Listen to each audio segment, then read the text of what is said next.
Welcome everyone to the webinar. Thank you for joining us. The webinar on the legacy of COVID-19 will be the end of legacy, how a global pandemic is accelerating the adoption of cloud platforms. So that's the topic for today. We're going to discuss. There's plenty of opportunity for our audience to ask questions, which we will endeavour to answer with our great panel. And also there will be a poll at the end. So please stay on for that, because that's always very interesting. Right, to kick off, I think the best thing we can do is go and introduce the panelists and say just about who they are and where they're from. Let's kick off with Kevin. Do you want to just introduce yourself? Thank you, Saxon. My name's Kevin Gort. I'm the CTO for SSP. So I'm responsible for our strategy and architecture, looking at the solutions we deliver to our customers globally. Brilliant stuff. And Jim, do you want to go on next? Thanks, Saxon. Yes, hi everyone. I'm Jim Sadler, the COO at SSP, responsible for all of our delivery, engineering and support operations around the world. And Greg?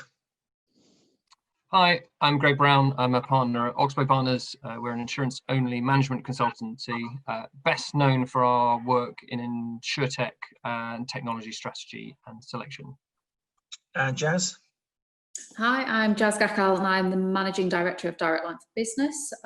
So I run the end-to-end business that is targeted at commercial customers within Direct Line, and we're just all about creating really great products for the micro and small commercial insurance market. Brilliant. So there's our panel there, two experts from SSP, a leading technology company, one of the top consultants, and of course Direct Line business, which is one of the leading providers to SMEs in the country. So we've got a very strong panel, and let's kick off then with the first question. I'm going to turn to SSP for this question, which is what are the benefits of a cloud-based approach? So Jim or Kevin, do you want to kick off on that? Yeah, okay, well, I'll have a go first, I guess. It's a big question, isn't it? I think the first point that I want to make is that I suppose it's not the size of your cloud that matters, it's what you do with it that counts. In that, everyone is claiming these days to be, on the cloud or doing something on the cloud, but actually it's possible to do absolutely nothing different than you were doing before on the cloud. And clearly there's no advantage in that. So this is about how you differentiate and what you're doing with cloud. And I think when you look at it from that point of view, and maybe from the point of view of some of the participants in our market, for typical software or technology suppliers such as SSP, our clear advantages are in reducing cost and time to serve clients and in increasing our pace of innovation. The cloud is reducing many of the tasks that we would do over in manual terms or with longer cycle times. It's reducing the amount of capital we have to put in to the products, and it's actually reducing the cost of our operations. If you look at it from a client's point of view, maybe an insurance firm or a brokerage or an insurance carrier, then from their point of view, the use of the cloud is really around competitive advantage and being able to push product out to market more quickly, being able to react more quickly in terms of actually responding to different competitive environments, thinking about pushing new product or product adjustments out there in days and weeks, not months or quarters. So really, I think and I'm sure we'll sort of open this question up a lot more. I suppose the first thing that I want to just say is that we should be thinking about what is happening with the cloud, not what the cloud is in certain respects, because computing power is just computing power. It's the imagination of people and teams and what we can do with that matters most. So I suppose that's my first thought, Saxon. Excellent. And Kevin, what's your view? Did you want to supplement that or add anything to it? Yeah, I think Jim, the cloud for us and for I see it gives us unique opportunities to do things that we never did before. So we've talked about the data and processing data and managing data, and just before joining we were talking amongst the panelists about machine learning and the use of data. That's only possible through the use of the cloud, through the ability to store huge amounts of data, process it in a timely manner to give the business the insights that they need to be able to run their business, and to be able to, you know, take advantage of that and create actionable insights.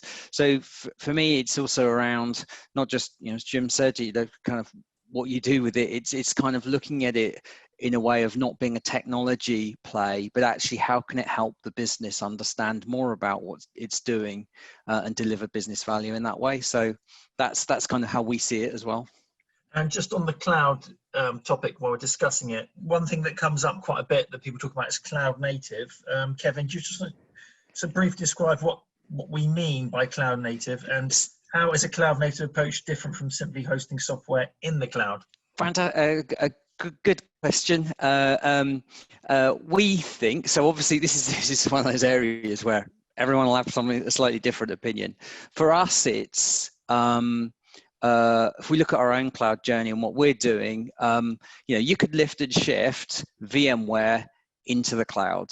And I think in 2007, you know, Amazon ran a marketing campaign that said they ran more Windows instances in their cloud than any other cloud vendor, you know, and that's just lifting and shifting what's in your data center in your VMware estate into someone else's cloud. We see cloud native being using the native capabilities within the cloud. So looking at things like containerization, microservices, looking at the capabilities that the cloud vendors provide around integration patterns, around security, around the way that you construct your architecture to create more of a serverless, multi-tenanted environment that means that you're reliant on the cloud capabilities to scale up or down. You can deploy things without geographical restrictions, and you could really look to benefit from the investment that these huge organizations such as Google, Amazon, and Microsoft are investing. And so that your solution is developed wholly to run in that environment, not lifted and shifted from another environment. And Greg, obviously from your perspective and from what you've just heard from Jiv and Kevin, you know, the cloud-based approach obviously is the optimal approach, and, you know, quite significant for enhancing business, because you look across the piece, don't you, Greg? Yeah. I mean, one thing I would say is it's horses for courses, so different people have different requirements. One thing I don't think we've talked about is the business benefit and around kind of management attention. So I think historically, insurance businesses have tried to be everything and tried to be infrastructure experts, as well as underwriting, as well as in some cases distribution experts. And I think what cloud allows you to do, if you're stepping completely away from the technology detail, what cloud allows you to do is make some choices about where you're going to be experts and where you're just going to say, actually, this is not core to my business and I'm going to hand it off to someone else. And I think at the moment, the key areas where all of our clients are focused are A, on the underwriting, and B, on the distribution. And actually, if you look at that, there is at no point is anyone saying to us, look, I need to be better at infrastructure, I need to be better at networking. Actually, what they're saying is I need to own the customer experience, because that's the critical thing that's going to drive volumes, or I need to better understand and better drive the underwriting. And with cloud, that allows you to take very precious, the kind of scarce human resource attention away from non-core activities and put them on the things that are really going to drive value. Excellent. And Jazz, do you want to just give a view from the direct line perspective on the cloud?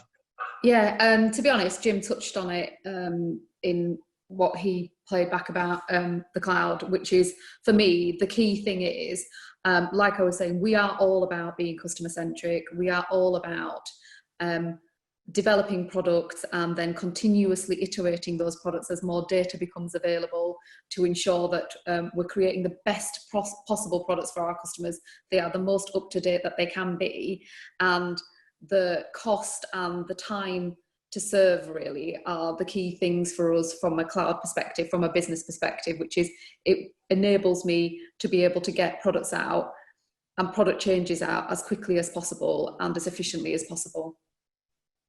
Excellent. Excellent. And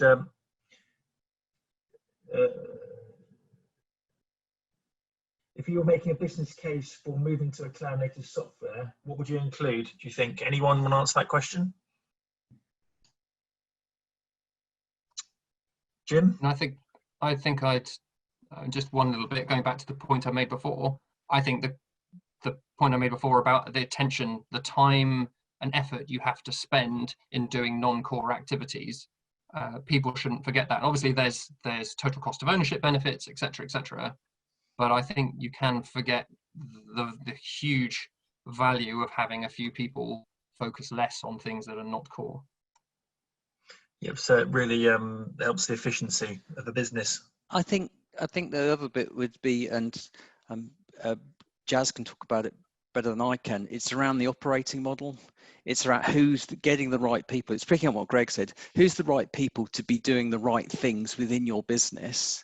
And then how can you accelerate and create an agile environment for them to do the best the work that they can do. So we always, regardless of whether you're going to the cloud or anything else, the most success we see is when people look at their operating model and think of a new way of working for the new, whether it be cloud or anything else. Jazz, you might want to pick up that, because I know your team have looked at this. So we are working in Direct Line for Business in an end-to-end agile. So I don't just mean in the development environment, I mean across the trading environment. So we're working at the moment in 2 weekly sprint cycles. So we break everything down to things that are manageable within 2 weekly sprint cycles. And at the moment, actually, we don't quite have the velocity that we'd like, but we are able to release some of our changes. And I don't mean simple rating changes. I mean, quite decent changes. Every single week we have some that are going out every fortnight, and then we're able to get right up to sort of the top end of product changes once every 8 weeks. So it's a sort of a cadence that we've never been able to realise before, but it's been realised now from the fact that we've basically reorganised the whole of the business into squads that are kind of between 6 to 10 people big, and they are focused on particular parts of the insurance value chain, or developing particular components of the product, but just focusing on insight data. And so we're doing that, but then we're able to push out changes really regularly. And like I said, depending on what the nature of the changes, it could be daily, it could be weekly, it could be bi-weekly, but max it's probably once every 8 weeks. And imagine, Jazz, if you're not doing that, then you're just going to be falling behind your competitors, aren't you? Yeah. And that's so precisely the reason that we moved to this, which is we had products that just weren't able to keep up with the change in the market. If we think about how rapidly customer behaviour has changed, even the nature of the products that we needed to create have changed, because businesses are by definition, they're adapting to survive. And at the micro and the small end that we're at, in, I don't know, the last 5-7 years, we've got pop-ups. So no, we can no longer think about insuring shops and saying, actually, I need to know everything about the premises that you operate in, because what we've got is people that are popping up all over the place. So how do we think about that, and how does the product adapt? We think about the sharing economy. Again, we need to change the way that we think about the product and we think about the underwriting, but then you need to have the technology and the setup to be able to respond, and who knows what's next. And then if we bring it back to the title of this particular webinar, when we look at COVID, we know that businesses have had to adapt to survive in this period. And then it's the flexibility of your technology is what potentially is holding us back from how we were able to adapt products, how we'd be able to adapt products moving forward. And it's, to me, the key to basically being able to keep pace with the rate of change. Excellent. And I think, just picking up Jazz's point there, that rate of change point is critical now to any business case. And you asked about business cases, Saxon. I can remember 10 years ago as a CIO in an insurance firm, drawing out business cases for technology replacement that apparently had a CBA of 5 years, as if I knew what was going to happen in 5 years' time, And I think that what we're seeing now is that, that the content and the time window for business cases is changing. So a systems replacement project, if you like, 10 to 15 years ago, people only wanted to know about the cost of IT. Well, actually, if you've shipped most of the cost of IT outside of your organization, then surely the business case has to be what you're going to do with the IT in terms of trading, whether it be underwriting result or claims performance or one of those things. And then if you think about the time frame of that business case, rather than thinking about, well, how can I convince my my investment committee or my CFO or whoever it might be that I can predict what's going to happen in 3 to 5 years' time, I think we need to be thinking more about business moments rather than business cases, because competitive advantage will appear and disappear much more rapidly in the world that we're in and in the world that we're entering. So, preparing your business for those business moments when they occur so that you can take advantage of them, and making your organization and your technology as agile as possible so that you can spot them with the data that you've got, take advantage of them before anyone else can, I think is the new way of thinking about the business case. Less about the static world of 3 to 5 years, more about an agile world where you're going to harvest the moments as they occur, whatever they might be, rather than try and imagine that you can control the system in which you're in. Brilliant. I thought it might be nice to actually take a question from the audience as we go on each segmented question block. So, but instead of doing it at the end, let's do it as we flow through the webinar. I've got a question. It's for Jazz. So thank you for the submission. This one's for Jazz. It says, what needs to change or is changing to make online quote and buy more attractive to mid-size SMEs, brackets, say perhaps premium above £1,000, versus the micro SME, which have been the traditional online buyers? In my view, it's product flexibility. So I think there needs to be, so if you think about the products that were sold in the direct market historically, and really up until very recently, and some people are still in this place, they are pre-packaged products. And with them being the packaged products that are sold really similarly through the broker channel, they don't provide enough flexibility for businesses that are larger, and you get more diverse business models, so they don't fit neatly into the package. And that had been our experience, and therefore what we had to do and what we have done is taken those pre-packaged shop, office, I mean, people will recognise these products if they've operate at this end of the market, and had to break them down into their constituent models. So that enables a business to come and to be able to describe what kind of a business that they are, and be able to effectively bespoke insurance for themselves. So if you think about it, really, that market, when you start getting £1,000 and above, where business models are a bit more unique, the way that they would get those models serviced from an insurance perspective is, I can go to a broker, and if I don't fit into a package, a broker can then help me to create the bespoke nature of product that I need. And if you want to take those people direct, then you have to find a way to be able to create that bespoke product in a direct environment. And for us, it has been modularized products. Right, so you've got plenty of options now for businesses above that £1,000 premium. You're creating lots, almost like options they can effectively move into to get the product, which weren't there possibly beforehand. Yeah, and the simplest example that we've used, I think, when we've talked about this previously has been, if you talk about, this is actually a micro example, but it brings it to life. If you talk about hair and beauty, we had products that were for hairdressers that operated from a shop environment. We had a different product for hairdressers that were cutting hair from home. We had a different product if that hairdresser was visiting people in their own premises. But actually you had to be one of those three things.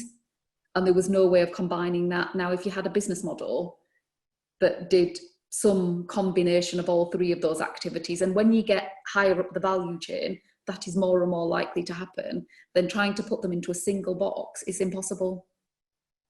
Right, and the thing is, obviously, if you're not doing that, then they're going to move to a broker and you're going to lose business. So by doing that, obviously, you retain the business. With the business, it's absolutely critical, business critical, isn't it? Yeah. And obviously, you need that flexible cloud-based system to do that, I imagine, as well. Yeah, so you just need to be able to make the changes, because lots of these things are going to keep emerging. We're going to find those nuances. And for me, it's got to be about the rate of change, how quickly you can adapt when you learn about that piece of information. So it is about data, it is about getting MI, but it's about turning that into insight, and then making that insight actionable, turning it into action. Great stuff. Well, thanks. Thanks. Can I just want to add as well, because I'll pick up. Basically, I'm going to plagiarize something Greg wrote recently. Sorry, Greg. Around, it's also thinking about omni-channel. So the advantage, so that you've also got to think about not just quote and buy, because as Jazz says, you know, even in a great quote and buy journey, there are going to be points where you need to drop out that journey, talk to someone, get some advice, and then carry on the journey. And so, you know, digital is around omni-channel.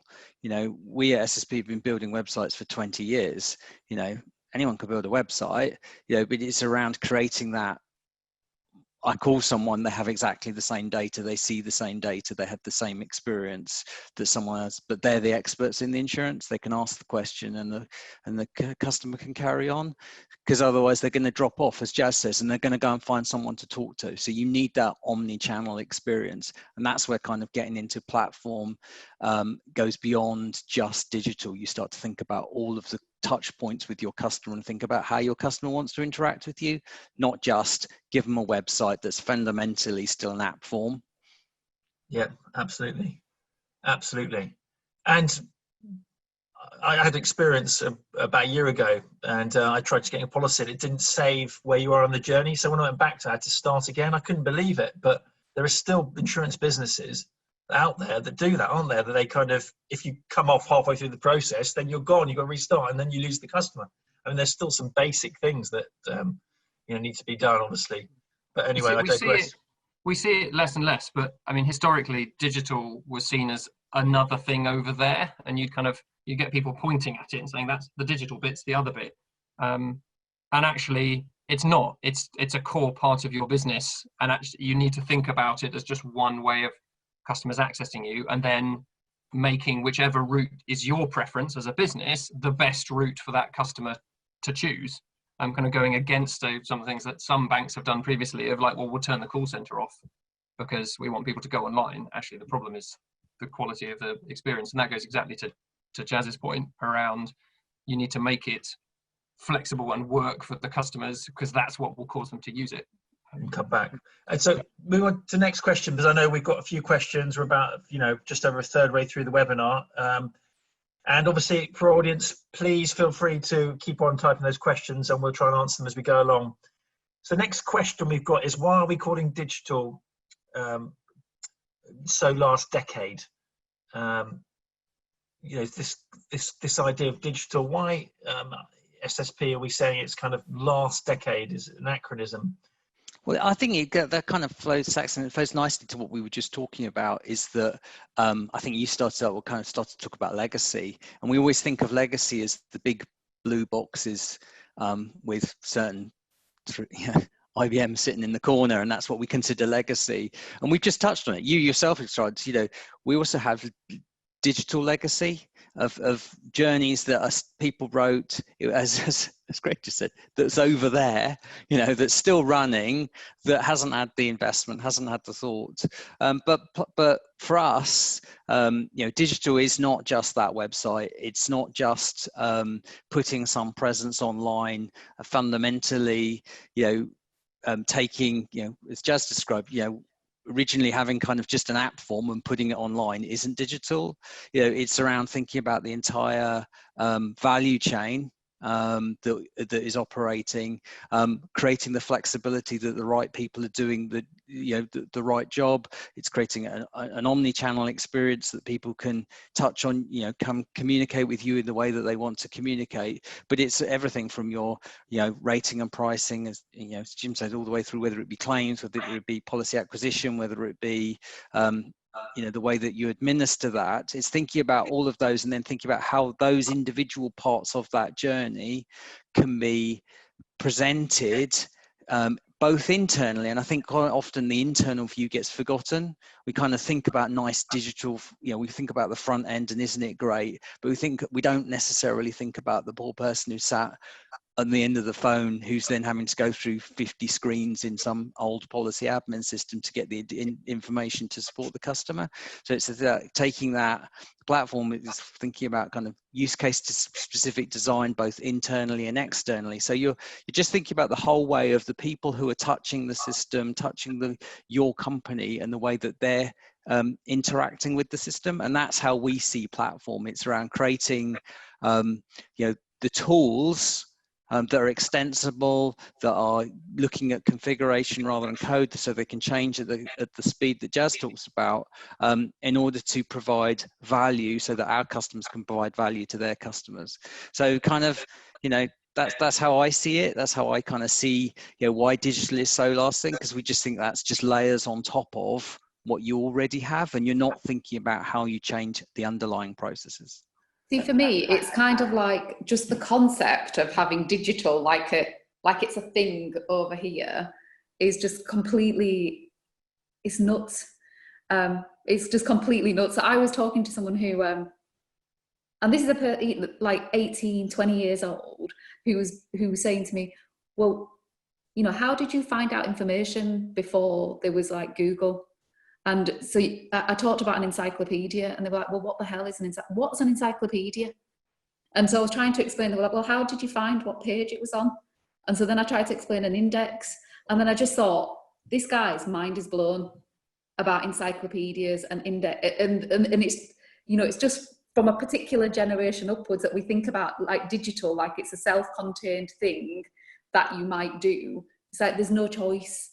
So it's not about digital and something else. It's just, we just need to progress. We just need to progress. So technology has progressed. People's expectations are progressing. And, the number of people that will recognize business models and the way that we operate today is reducing. Every month, every week, every year, it's reducing.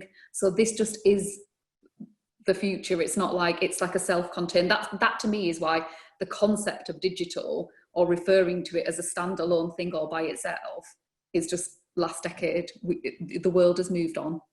Yep. I think one of the ways that it might help to think about this, because I know there's, we all talk about digital or platform or digitalize, and the thing we must remember is these are ideas and opinions. They aren't actually, there is no well-agreed definition of what we tend to mean by some of these things. But the way I like to think about it is, how have we been using IT in business over the last 30 to 35 years? I think for the vast majority of those years, we've been using technology to digitize the existing business model. In other words, we've been putting a technology veneer over the top of the business model that was pre-existing. And you could look at that internally, from the point of view of record-keeping systems becoming transaction systems. Or you could look at that from the point of view of the customer experience. Tax, and the example you gave is a great example of a digitized analog model. The thing works in this way. We're going to put a website over that, but actually, if you break out of the order that was prescribed, then the website doesn't work. That's just digitizing what was there before. And there was value in doing that, don't get me wrong. Where I think we're moving to now, and the shift from digital into something else, whether we call it platform or I tend to use the term digitalize, is what we're doing is we're creating new business models with technology that can't exist if you don't have the technology. In other words, we're not just digitizing the analog thing. We're creating new ways of trading, new ways of doing business, new ways of operating. And if you take the technology capability away, you actually can't have that business model anymore. And on Jazz's example of how the direct line for business is decomposing the traditional insurance product into the business language that ultimately underpins what you do and therefore what protection you need, that can't be done in an analog model, because you have to write a policy document and you have to write some terms and you have to go through a proposal, whether it's an online form or a written one. In the platform world, or in the digitalized world or the cloud world, you can be responsive to what the customer is telling you in real time.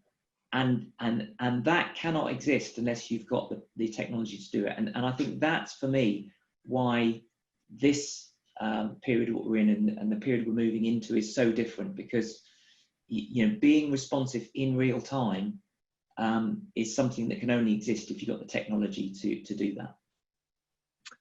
And Saxon, just picking up on the responsiveness, I think something that we've been implying is that digitization or use of web on online and mobile tools in insurance, it's still a learning phase, which I think Jim was heavily implying, if not stating explicitly. And so actually, so maybe in 10 or 15 years time, it'll all be absolutely clear and jazzes will all be super easy, because it's like, well, if I use this form in this way, then I'll get this certain uptake and it'll all be fine. At the moment, we're still learning. The volumes are still growing. The shift is still happening. We don't quite know where the ceiling will happen. We'll get to a point where M&S's risk manager will do all of their insurance buying online. Don't know. So that, because you're in that learning process, you need the flexibility and the agility to be able to pivot, and in a micro fashion, some of the examples again that Jazz gave, or in a macro fashion in terms of moving entire product lines or distribution routes online. And I think that the flexibility is critical to be able to experiment, because no one has all the answers. Because if we had all the answers, everyone would just be copying whoever had all the answers. And even the insurtechs which come out and say, look, we've got all these great ideas, actually, as we've seen, not all of them have perfect ideas, and not all of them are taken over the world. great stuff. I've got a question that's come in. It's a very specific one for SSP. So I'm going to turn to Jim or Kevin to answer this one. It's from Sarah Summers and Company. So thank you for putting in the question. It is, we are SSP pure brokers and are currently building a new website. What do we need to do to allow the new services offered on the new SSP broker systems to integrate with our new website? And when is SSP Broker going to be available? There you are. Good specific question. Yeah, very specific question. Thank you, Sarah. We are in the latter stages of testing with our going through to our pilot customer, which will be live later this year. So that will be our pilot customer that delivers the platform that we've just talked about in a cloud native, working with in conjunction with our partner AWS. What that has is a complete set of application program interfaces, APIs, and those APIs will be available and documented so that you can integrate your website or any other ecosystem into that. One of the key, sorry Saxon, but yeah, the question was asked, so I get to answer it. Yeah. But kind of one of the key things we've said is to, you're not limited by what a very small subset of interfaces or that we've exposed. You get access to the lot, so you can do whatever you want from the platform within your website. So Sarah, I suggest you kind of talk to your account team. Happy to have a conversation with you directly about how we can make that seamless for you. Brilliant stuff. Great stuff. And so thanks for that question being put in. I thought I'd answer it because it's in the flow of digital. And last part on this digital aspect, you just been talking about one platform. Do you just want to briefly talk about one platform, what that means exactly, one platform? Kev? So sorry, mate. So this is for a one platform approach. So for us, we see that the traditional roles of what an insurer does and what a broker does are merging.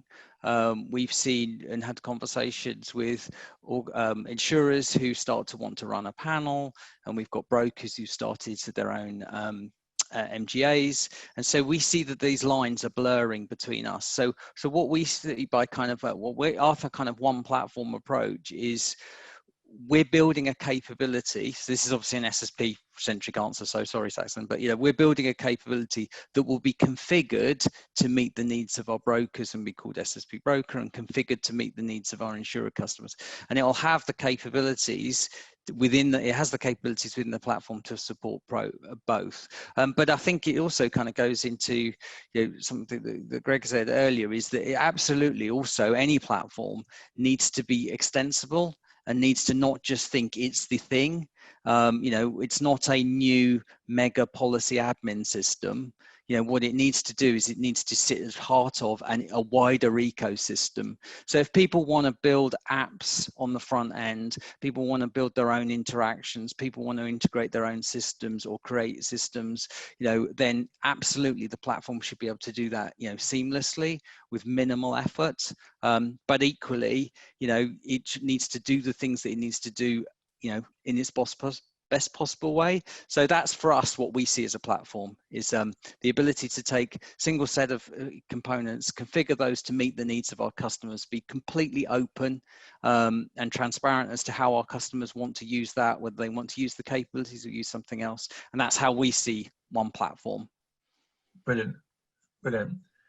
And since we're moving through the webinar quite rapidly now, we're about 2/3 way through, I'm going to go to the next question, which is quite interesting, which is just about the COVID and the lockdown. If there is a second lockdown, this could be quite impactful, obviously, on businesses. So let's look at just the first part of the lockdown, the first lockdown. What's the impact been of coronavirus on insurers and MGAs? A big question there, but can we just briefly sort of give some thoughts about what the impact there has been for insurers and MGA, what we've learned, and how we would approach a second lockdown or a second interruption from what we've learned? Just maybe someone like Jazz, do you want to have a pop at that one?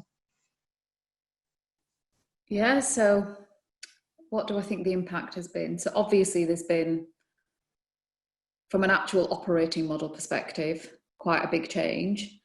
So we have effectively moved 100% of what we do in Direct Line for Business into a home working environment, and that includes an entire telephony operation. That's quite something, isn't it? That is quite something. So for anybody who works in that kind of environment, getting all of the phone systems, all of the measurement, everything into a home working environment, all of the back office processing, that has all moved. We're still in that stage at the moment. So if there were a second lockdown in the near term, we're kind of set up from that perspective. And with that has come all of the sort of productivity challenges that you would expect, because not everybody has a home working environment that's suitable. How do we manage that?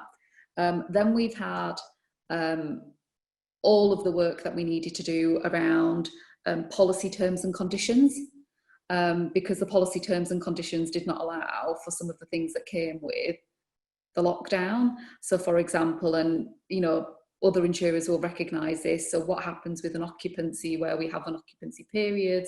Well, actually, if people can't get into their buildings and it's through no fault of their own, what do you do about that?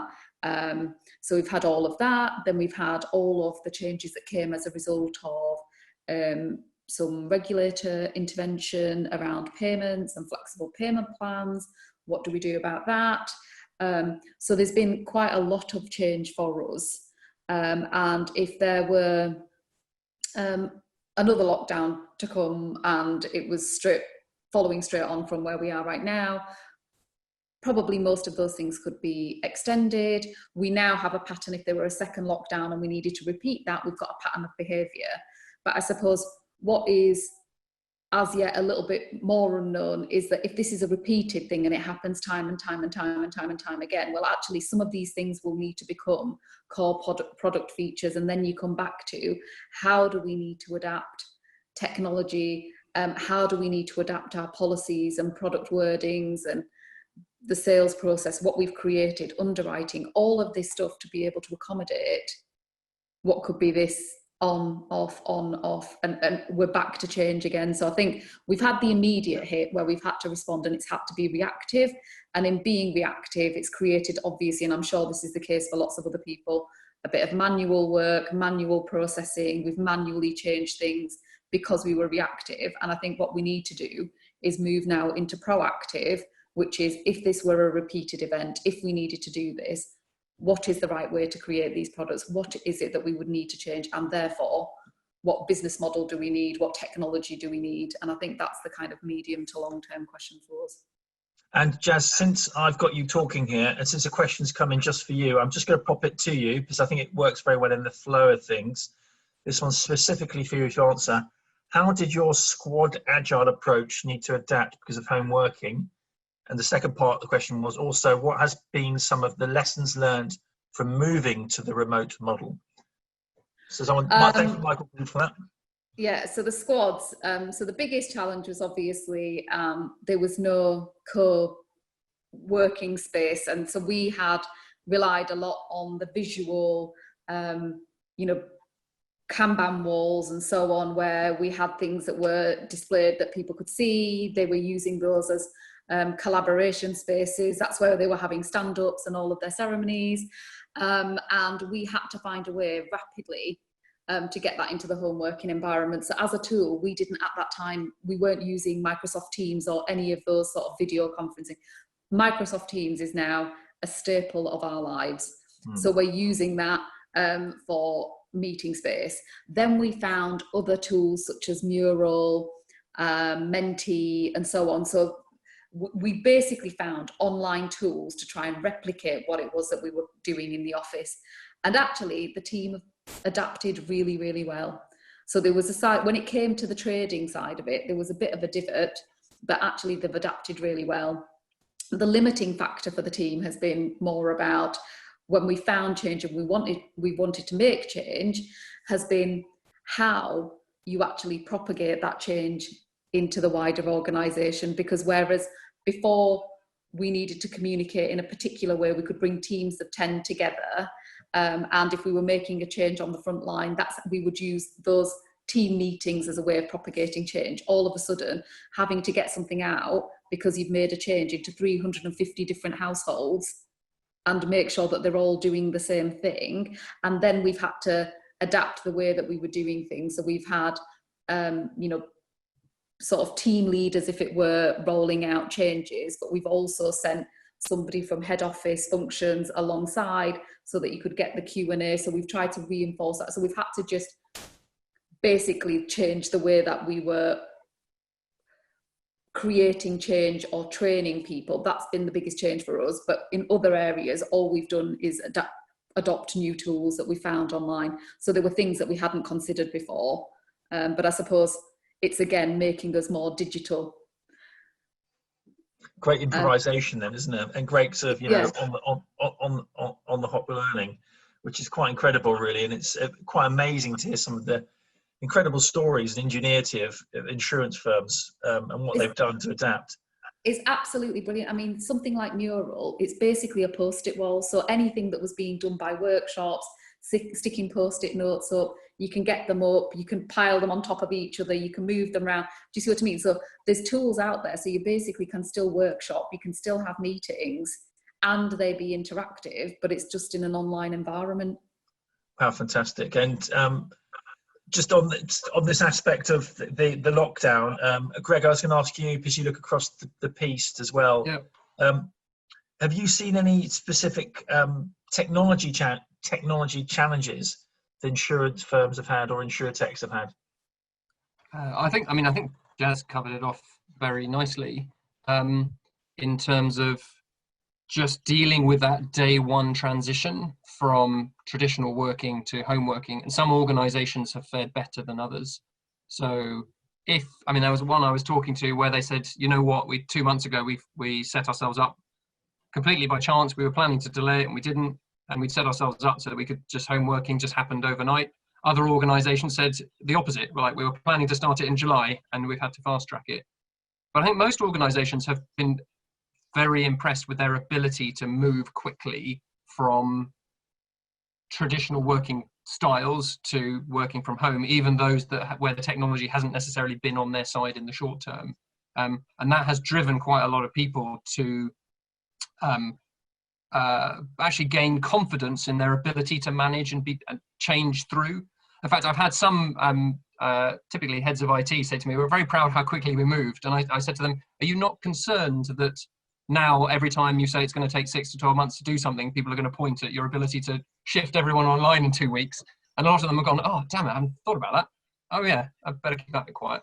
But I think so in terms of technology, I think I've been surprised how few people have gone, it's absolutely scuppered us. You've had a few organizations have had to do some serious improvisation where you've got call centers where they're now acting like an operator that triages calls and then distributes work out because they don't have that tool set. But fundamentally, the human ability to adapt has come into the fore. One thing I just wanted to pick up quickly on the point that Jazz made before, and all of our clients are talking to us about, is just the massive uncertainty. One thing that's particularly personal lines to an extent rides on is the fact that you can kind of fairly clearly see how things will evolve. You can take the last 20 years of claims history and see the evolution. And now that absolutely no idea. Everything is uncertain. Where are my people going to be working? What are my customer behaviors going to be? And if you're doing, most people still, we talk about UBI, usage-based insurance, turn on, turn off. It's great, but it's still a tiny part of the market. Most are 12-month policies. And if I'm an underwriter now pricing for 12 months' time, I've absolutely no idea what's going to be happening in 12 months' time. Say in motor, are people going to be behaving as they are now? Are they going to be driving more because people don't use public transport? No one really has a clue. And most people are looking for weak signals. And going back to the cloud point, the ability to adapt really quickly is going to be crucial to insurers, particularly to be able to manage the underwriting uncertainty and the operational uncertainty. Brilliant stuff. Thanks for that, Greg. If I could offer another sort of view again, Saxon, just building on some of that. Fundamentally, we're talking about how resilient is your organisation here, and you could look at that from the point of view of your operations or your external face in terms of responding to clients. And I think one of the challenges that we're going to face is, what have we done now in response to this first lockdown that was actually only ever intended to be a one-time thing, and therefore it can't really perpetuate, and versus how much have we actually fundamentally changed the fabric of the business and the way we operate forever. So, kind of whatever we're doing now has actually added more value in some way, or is relevant for whether there's a lockdown or not. And I think that's probably quite an interesting thing to just pause on for a moment, because in a world where things were getting more volatile and uncertain anyway, what we might have had is just a wake-up call that showed us where things were going to end up in any case, and we've just prepared ourselves for that in short order. I mean, I'm a great believer that seismic events like these don't change the future, they just advance how quickly it gets here. And I think if we look at some of the ways that, or some of the things that we've observed or experienced ourselves, purely from an SSP internal perspective, we were already a flexibly working organisation. So when lockdown occurred, we spent most of our time thinking about what clients would need from us. The fact that we sent 800 people at home in 8 countries, we just kind of did that. And that's important from our point of view, because as a service provider, we don't want to be thinking about what's happening internally. And then if we extend it a bit further, if the first lockdown was the initial meteorite strike and we're the dinosaurs, then at least we've had a warning that there's a meteor coming. And if we think about some of the ways that we've changed how we operate, or how clients have asked us to change, there are 2 things that sort of spring to mind to me. The first of those is what we call self-sufficiency in SSP, which is this fundamental idea that we don't want you to come to us to make changes to your insurance products and your rating and your processing. And that's absolutely, that courses through our lifeblood, because in times of change, we don't want to be the burden. And so we've seen clients make many more changes in their products and their rating and solutions than we have at any time in the past. Some of these have gone up 200, 300% in terms of the rate of change. But the point is, we have not been the blocker in that. And that's been fantastic to see, because as our clients have enjoyed benefit, we've obviously enjoyed the benefits of that as well. And then I guess the second thing is around how people engage with us. I mean, typically as a services organisation, we did do face-to-face work with our clients. We were in their offices. We were, we were meeting them, whether it be in new opportunities we were pursuing or existing projects. And I think in a very short space of time, we've seen everyone adjust to the idea that we don't need to be together to do the work. And in many respects, our work has become more productive. There are many aspects of what we do with our clients now which are occurring more productively, and we're generating more output in the mode that we're operating now than we had done before, because we imagined we needed to use a lot of the available time to get to places. Now we don't need to do that. We can use the available time to do things. And quite honestly, I don't think even whether there's an easing, a second or a third lockdown, or a return to whatever normal might be, some of those things we won't change, because we've just learned that we can be more productive working differently. Okay, great stuff. Thanks for that, Jim. Let's turn to the audience now, because I think we've only got 10 minutes left or so to do the polls. So all the people who have remained here to do the polls, that's great. We'll do the polls and then we'll take a final question, which ties things up nicely. So we're ready to activate the poll. I'm just going to turn to Yannick, who is operating the poll in the background, to start the poll, which is ready to answer: to what extent do you agree with the following statement? My organisation is using COVID as an opportunity to drive through significant digital transformation. So please get answering, everyone. Hit the poll. Let's see if we can get some good people participating. Yep, keep on going. Yep, any more coming? You've got about half the people have voted. So I think that's about it. So strongly agree. About half of people strongly agree that they've used COVID as an opportunity to drive through significant digital transformation, and 36% agree. So what we're really seeing there is the vast majority of people see COVID as quite a big benchmark, in terms of improving their chance to digitally transform themselves. So that's an interesting result. The second poll, let's try the second one as well. Let's get the second poll up. Poll number 2. What's been the overriding factor in driving that change? So, ready to vote, everyone? What's been the overacting factor in driving the change? Ready to launch the poll, Yannick? Go. So I'm going to give a bit more time for this one because it's quite a few questions.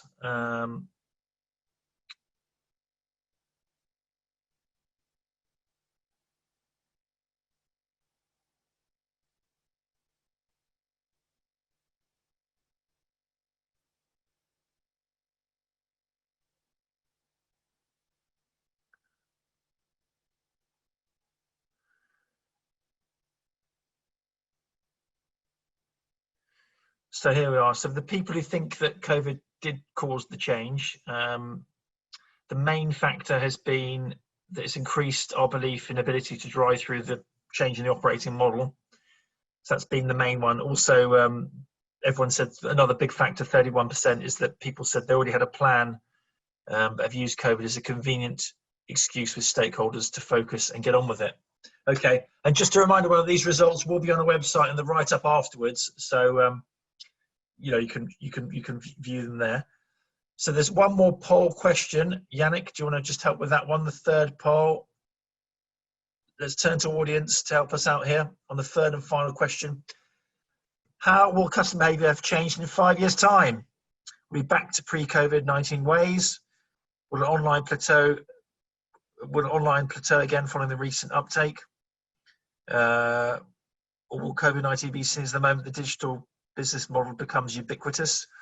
And finally, could it be there'll be a continual and gradual move to online digital, but not in a sudden rush? Let's see what people say there. How will customer behavior have changed in 5 years' time? So around 61% believe there'll be a continual and gradual move to online digital, but not in a sudden rush. Okay, and 43% say COVID will be seen as the moment that digital business models become ubiquitous. So a bit of a split there between COVID having a dramatic effect and COVID being seen as something gradual. Okay, so that's the poll results. So thank you for participating in that, quite interesting. And we'll be able to put those poll results online. So let's take the final question, because we've only got 5 more minutes. And this is quite an open question, I think. So the front-end this is from Ainsley Matthew Sears. Front-end distribution innovation, e.g. quote and buy attachment, often steals the headlines. But what exciting tech and AI innovation further back in the value chain are you seeing that drives process efficiency? Who would like to answer that question, really? What exciting tech and AI innovation in the value chain are you seeing that drives process efficiency? Have you got any ideas there, anyone, on that one? Greg or Kev or Jazz? Yeah, I mean, I think the answer is that there's a lot of activity happening. It's not a particularly great answer, but I mean, I certainly agree that the digital aspect gets a lot of press attention because it's kind of exciting to look at. It's easy to show on a website, whereas it's quite difficult to show on a website, say, AI-based fraud activity. I mean, the kind of things that are particularly at the forefront, it's easy for me to say, are things such as tractable, looking at using AI to analyze damage, photographs of motor damage, and then assessing the repair costs of that. Obviously, like the Shift Technologies of the world, doing things around the use of AI in fraud. It's quite a lot at the moment tends to be on niche examples rather than at a general and specific, rather than general across the value chain.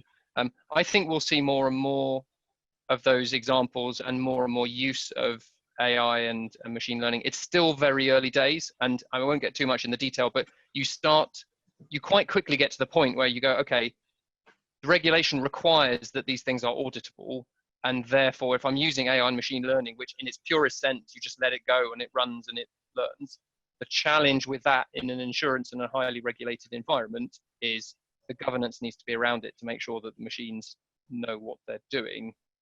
Otherwise, you end up with a situation with Microsoft chatbot and your machine becomes racist in 24 hours. So I certainly think we'll see more of that stuff happening. I certainly think that it will be the niches to start with, but it's going to be a long journey. And just finally, I want to look into the future, nice way to tie up. Is anything really exciting that you're seeing going on in development in the tech world? Jazz, is anything that really excites you that you're seeing in terms of technology development, a direct line? So it's not a direct line specific response, but I did actually, I think it was sort of a year ago, head out into Singapore, Hong Kong, China to see what was going on there. And precisely as you were describing there, Greg, so they had sort of video tech, so you could kind of send a video or photograph of vehicle damage, and they were able to assess from the photograph and video how deep it had gone and whether it was just surface damage or whether it had gone to the engine. They were getting to the point where they could then assign that to your local garage, so they knew who had parts in stock, who didn't have parts in stock. We saw, what else was there? Fraud, upfront application fraud. There was, you record a short video of yourself, giving a description of what you need the loan for, a bit about yourself, and they were able to use facial recognition technology to decide whether it was a fraudulent application or not a fraudulent application, with an 80% plus. At that point, I think it was success rate.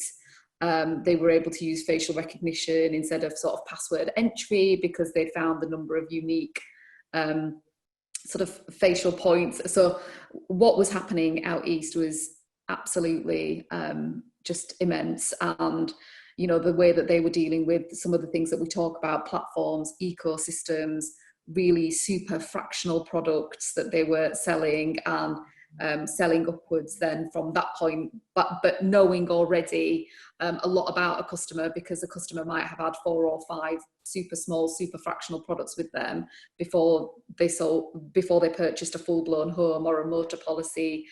Sort of the data they were able to gather from that and what they were doing with it. So, I mean, the things I've seen out east, just really, really progressive. Fantastic. So the look east for some great examples of future technology. Well, I guess we've been on for an hour now, so I think it's quite a good time to tie up. But I just wanted to obviously say thank you very much to SSP, our sponsors, and all the panelists as well. You've provided some really thoughtful and some insightful contributions there. Thank you also to all of our audience who put in questions, who came today, obviously, to take part in the webinar, and also took part in the poll. So thank you to them as well. Just to add, finally, there'll be a write-up on the Insurance Times website, so you can see the poll results and find out what's covered in summary of today. And that just leaves me to say goodbye to everyone, and thank you very much all for attending and participating. Thank you, everyone.